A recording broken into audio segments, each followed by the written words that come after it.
Hello and welcome to the DRS Zone podcast. A lot to talk about. Summer break coming up. So there's some driver movement. There's some amazing racing going on. Some incredible mistakes being made by teams. Some incredible jobs by teams that are pulling off some ridiculous moves.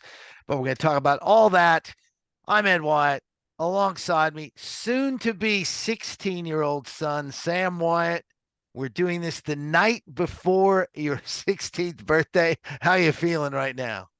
Yeah, I'm good. I'm better that we've had some incredible races the past few weeks, and it really has been. I mean, I'm happy to get straight into it. What you got? Well, I tell you what, we got a couple of really interesting races, Hungary and Belgium. And Yeah. it would be remiss of us as a podcast based out of Melbourne, Australia, not to talk about the Hungarian Grand Prix, which was the first ever win for local lad Oscar Oscar Piastri. Piastri. Yeah, it's great to see. I mean, everyone was so happy here. First win ever came in Hungary, and it was a bit of a controversial win, you know.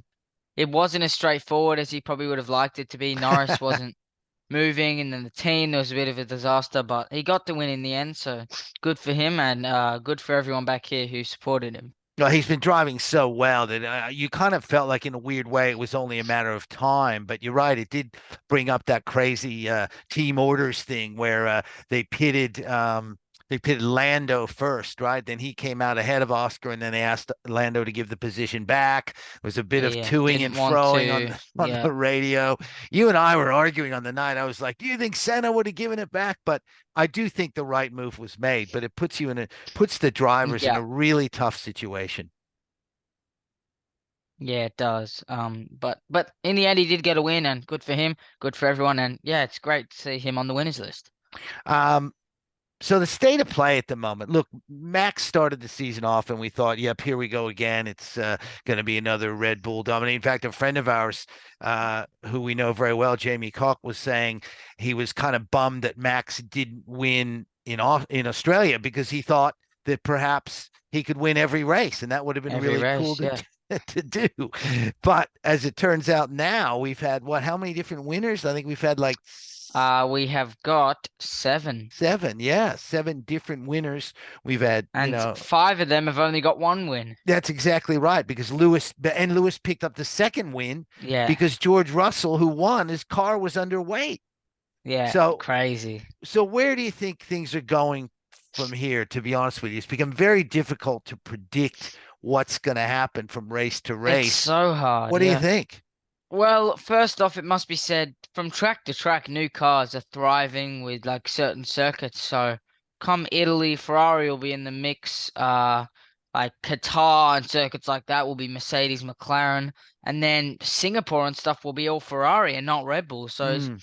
it's going to be completely contrasted per race. But I would still back Max to win the drivers, but the constructors, I still think Red Bull are a chance. I mean, I do think they will win, but the way it's going, I have no idea, and it's hard to say who would overtake them because McLaren are going well. Mercedes had a bad start, but they're coming on really strong, and Ferrari have a bunch of really good weekends, but they also have a few too many pointless weekends where Mm. their good weekends might be as good as McLaren and Mercedes, but when Ferrari mess up, they'll only pick up 3 or 4 points, where Mercedes and McLaren will still be up there. So I would say.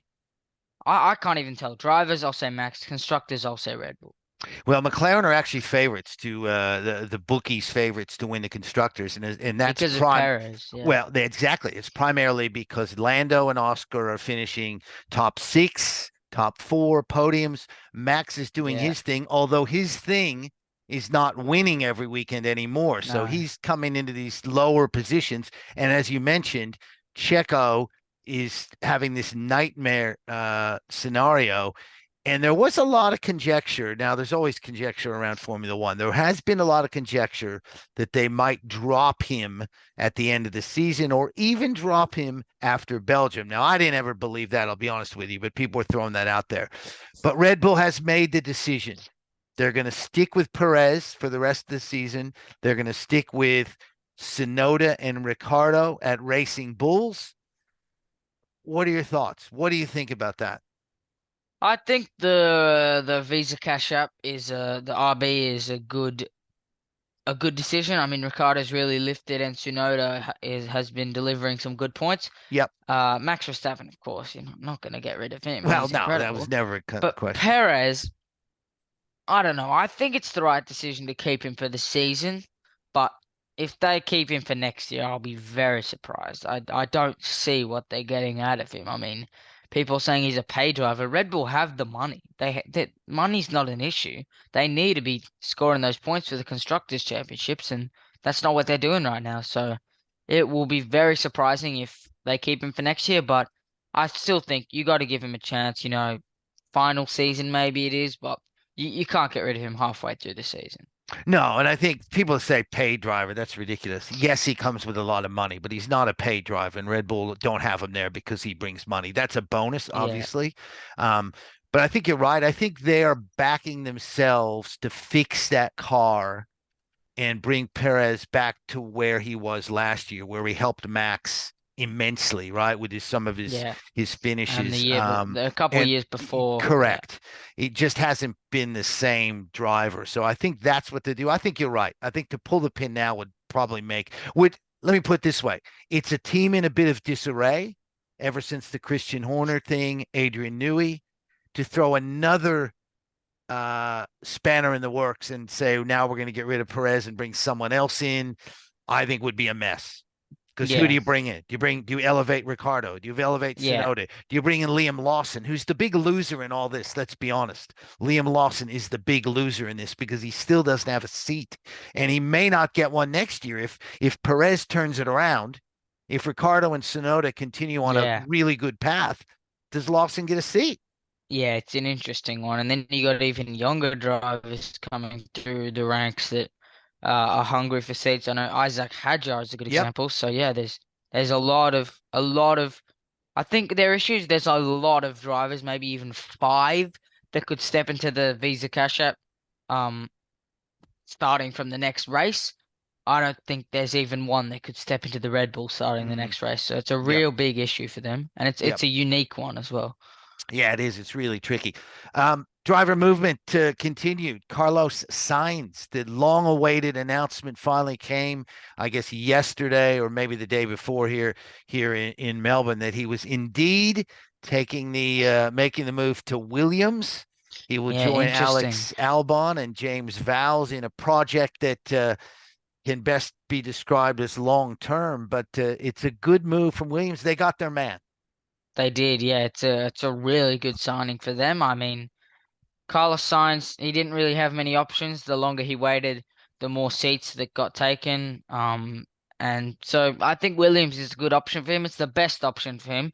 There wasn't a lot to start with, a lot to work with. You can't really go much further up with Ferrari, and there's no seat at McLaren.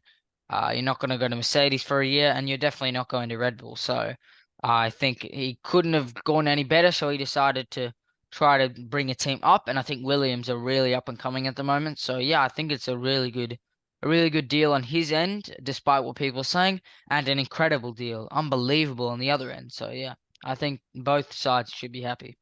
It's funny. Williams have about four or five really appealing things, right? So James Vowles, first of all, great old team, right? They've got Yeah, tradition, been there history. for a long time, Yeah, history.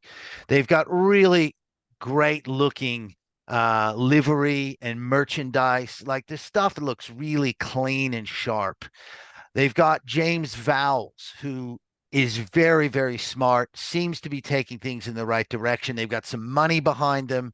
And they've got Alex Albon, who's a very, very good driver.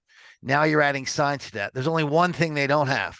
That's a good car. So yeah, that's the only negative. And for Sainz to take that leap of faith, I think he probably had to be sold by James Vowles on this longer term project. Although the flip side argument, as you mentioned, is that he didn't have a lot of options. I think yeah. Sauber, Audi potentially, but then you've got Binotto coming back, Yeah, right? And and I don't know if that's an no. issue or not, And but look where they are this year. I don't know. Look Yeah, where I they are know. this year. They haven't scored a single point. So No. I think it's the right decision. Yeah, I think And the so other too. choice was Alpine, and well, the way they're Yeah, going.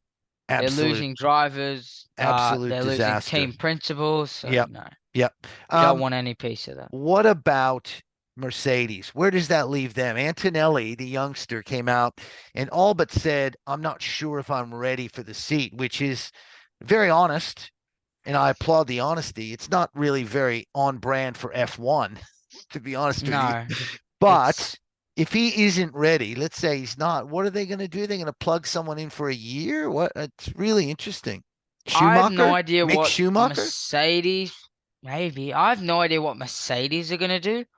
I might have a thought, but I'll say that in a little bit. Antonelli's perspective, you finish F2 this year, you do another year or two of F2. Sainz is not going to be at Williams for 5 years. Mm, So, um, maybe Sainz even goes back to Ferrari in a bit when Hamilton retires. Who knows what he'll do? But yep. he's not going to be at Williams for 4 years or 3 years.